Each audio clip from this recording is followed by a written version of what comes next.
Makatagan ba mo manang kung asa ko karong panahon na piling kaanyag tani dinhi guys. Good day mga manang for today's ganap.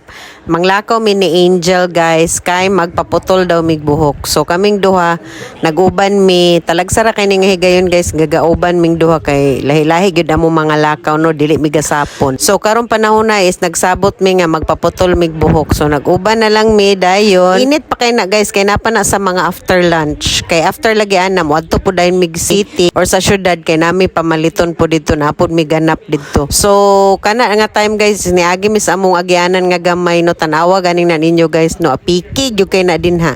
Pero nakatawid rin. Successful naman po ang among paglakaw. So a few moments later. So nakaabot na gid mi dinhi sa ilang Carla guys. Kani nga salon is maura gyapon sa una katong ANC nga salon dinhi sa May Puerto. So ako guys humana ko ana nga time ako nakapakuhag video. Pero si Angel na din ha guys, iyan ang time nga magpatrim raman pa daw na siya buhok kahit medyo taas-taas na po diyahang buhok. So after ana guys is nagadto pa ko og unit top kay medyo dito gyud akong destinasyon no kay daghan magigit kita dito guys no sa Buriche diri sa balay. So daghan kay kong napalit ya mga galunan, mga taklobs kaldero, mga baso uban pa. So after dito sa unit top guys is nanihapon mi dinhi sa May Kugon dinhi sa amo ang suki nga Jackals nga murag a la carte siya guys. Dayon daghan kay sila din nang mapilian ninyo nga mga sudan no. Grilled na siya kasagara dia guys may mga pusit, may chicken and all.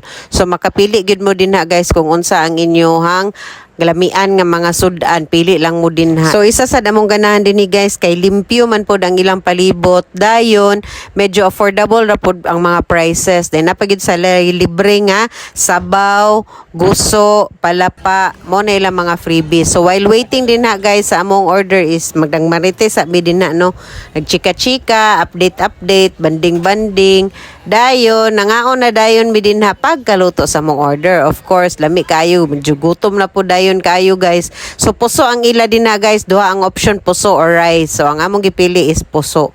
So after dayon na guys is napod mi plano dayon nagchika po din mi nga magplano mig adto dito sa May Makasandig nga Boulevard. So mura tibasak na siya ngalan din na other term ana guys no. So nagsabot mi nga after din na is dito mi mag dessert magtanaw mi dito unsay mga pabugnaw.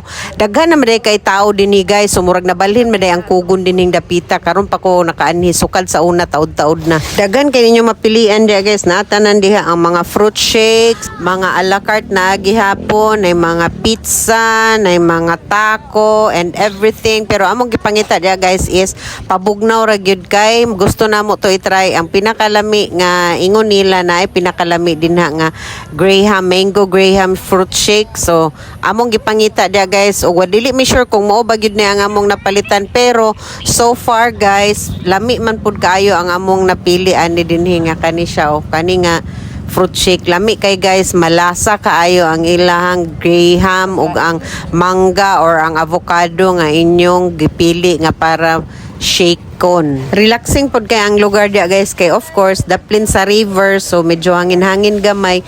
Then ma-amaze ka guys kay pertig yung daghana sa tao nga gana din na guys nga to think very layo baya gid kay ni siya dito sa sentro so medyo kailangan jud nimo og insaktong sakyanan or motor para makasulod ka diring dapita. Pero pag abot nimo dinhi guys malingaw pug ka kay daghan jud kay imong mapilian nga pagkaon guys bisag dili nimo plano nga magkaon makakaon ka kay gusto ka makatry ani. So mo na ni siya guys ang avocado shake and mango Graham shake ang among gipili. So lami kay siya guys. Anhi na mo og try na mo ani nga sweet and fruit shake kanang nadin ha.